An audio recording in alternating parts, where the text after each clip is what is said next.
Over the Edge is such a unique fundraiser because you don't see it every day, and it's an event that people can really get into in terms of rappelling off a building.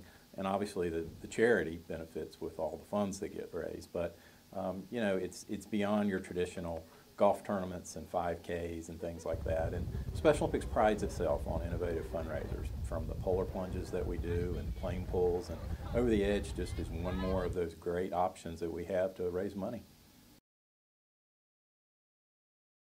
5 years ago, when we first got involved in Over the Edge, we went out alone trying to find a building and really didn't rely on the Over the Edge staff as much as we probably should have. And since then, we've had buildings that have decided not to do Over the Edge anymore, and we've immediately partnered with the Over the Edge staff because they can come in and help speak the technical language that we just can't as the charity partner. So my recommendation early on is to partner with the Over the Edge staff, and then you as the charity go in and do what you do best, and that is finding the participants. It's a great advantage. With our event in Charlotte, Over the Edge has had national partnerships with building owners, and so 2 of our buildings that we've used in Charlotte, Special Olympics North Carolina didn't even have to worry about it because Over the Edge came in and said, hey, we've got this relationship, this group is interested, here's your building. And so we've just been able to get right to work on finding rappellers and marketing our event.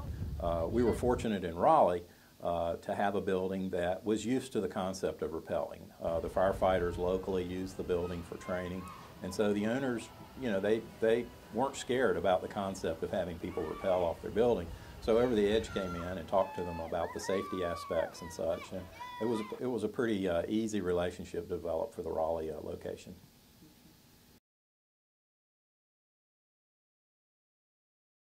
They were great in helping us figure out the flow of how the event would run.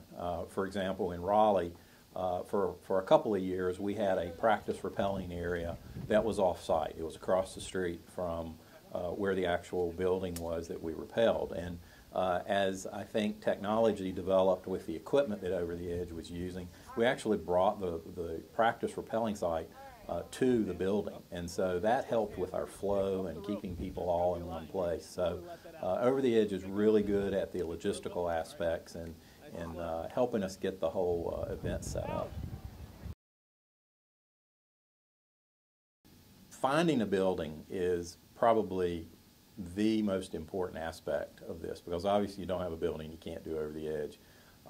So I think going back to my earlier answer, I think you've got to partner well with the Over the Edge staff to find that building.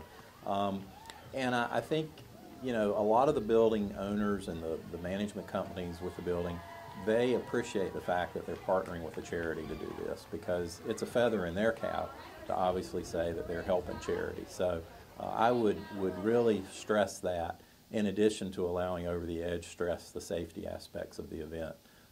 The one thing I want to just say in closing is that Special Olympics North Carolina has run 9 Over the Edge events, 4 in Charlotte, 5 in Raleigh. We've grossed just under $1 million during that time, and in my experience with Special Olympics, we've never had a special event fundraiser gross those kind of dollars. So the event is definitely worth doing, but do your homework beforehand and make sure you've got a good marketing plan, make sure you've got good media partners in addition to building partners, and all the rest of it.